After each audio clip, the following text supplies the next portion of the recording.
అండి, అందరికీ నమస్తే. నేను ఈరోజు బాంగ్డా ఫిష్తోని చేపల పులుసు చేస్తున్నాను. మస్తు టేస్ట్ ఉంటుంది. నేను చేసే విధంగా మీరు కూడా చేసుకోండి. ఇవే చూడండి బాంగ్డా ఫిష్ అంటే. దీంతో ఇప్పుడు పులుసు పెట్టుకుందాం. ముందుగా దీన్ని మ్యారినేట్ చేసుకోవాలి. ఆ ప్రాసెస్ ఇప్పుడు చేద్దాం. ముందుగా 2 చెంచాల అల్లం వెల్లిగడ్డ పేస్ట్ వేసుకోవాలి. 2 చెంచాల కారం కూడా వేసుకోవాలి. 1 స్పూన్నర సాల్ట్ కూడా వేసుకోవాలి. 1 హాఫ్ స్పూన్ పసుపు వేసుకోవాలి. ఈ మసాలా అంతా ఫిష్లకు పట్టేటట్టు కలుపుకోవాలి.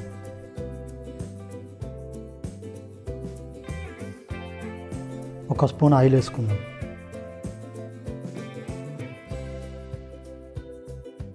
ముందుగా కొద్దిగా ఆయిల్ వేసుకుందాం. కొద్దిగా మెంతులు వేసుకుందాం. కొద్దిగా ఆవాలు కూడా వేసుకోవాలి. కొద్దిగా జీలకర్ర కూడా వేసుకోవాలి. ఇప్పుడు కొద్దిగా కరివేపాకు వేసుకోవాలి. ఇట్లా సన్నగా ఒక 3 ఉల్లిగడ్డలు కట్ చేసుకొని వేసుకోవాలి.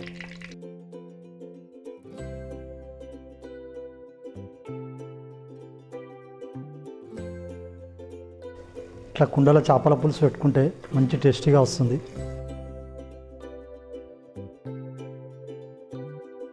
తర్వాత 1 చెంచా అల్లం వెల్లిగడ్డ పేస్ట్ వేసుకుందాం. సగం చెంచా పసుపు వేసుకుందాం. 2 స్పూన్ల కారం వేసుకుందాం. టేస్ట్కి సరిపడా సాల్ట్ వేసుకోవాలి.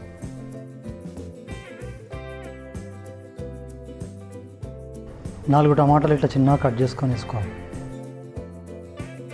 2 పచ్చిమిరపకాయలు ఇట్లా సన్నగా కట్ చేసుకొని వేసుకోవాలి. కొద్దిగా కొత్తిమీర పుదీనా కూడా ఇట్లా సన్నగా కట్ చేసుకొని వేసుకొని మూత పెట్టుకుందాం. ఇవన్నీ మగ్గే వరకు, ఈ టమాటా మగ్గే వరకు మూత పెట్టుకుందాం. ఆ టమాటా మగ్గే వరకు కొద్దిగా జీలకర్ర, 5-6 ఇలాచీలు, లవంగాలు, కొద్దిగా ఎల్లిపాయలు వేసి దంచుకుందాం.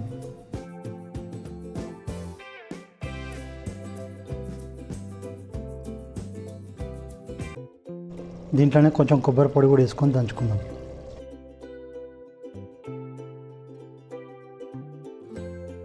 ఇవన్నీ ఇప్పుడు రోట్లో దంచుకున్నాం కదా, ఇవి వేసి కలుపుకోవాలి.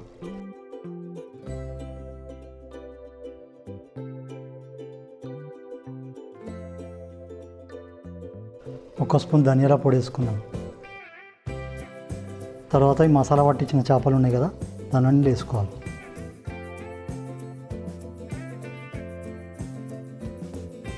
ఒక 2 నిమిషాలు మూత పెట్టుకోవాలి.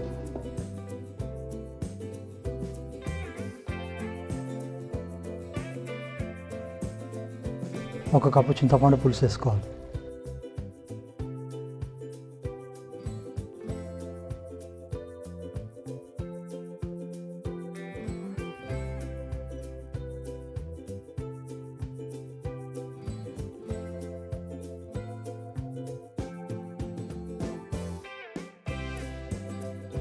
ఇట్లా చేసుకుంటే సింపుల్గా ఎక్కువ మసాలాలు లేకుండా చేసుకుంటే మస్తు ఉంటుంది, మంచి టేస్ట్ వస్తుంది. ఇట్లా కూడా మీరు ట్రై చేసి చూడండి. సిమ్ మీద ఒక 5 నిమిషాలు పెట్టుకొని తర్వాత స్టవ్ ఆఫ్ చేసుకుంటే రెడీ అయిపోతుంది.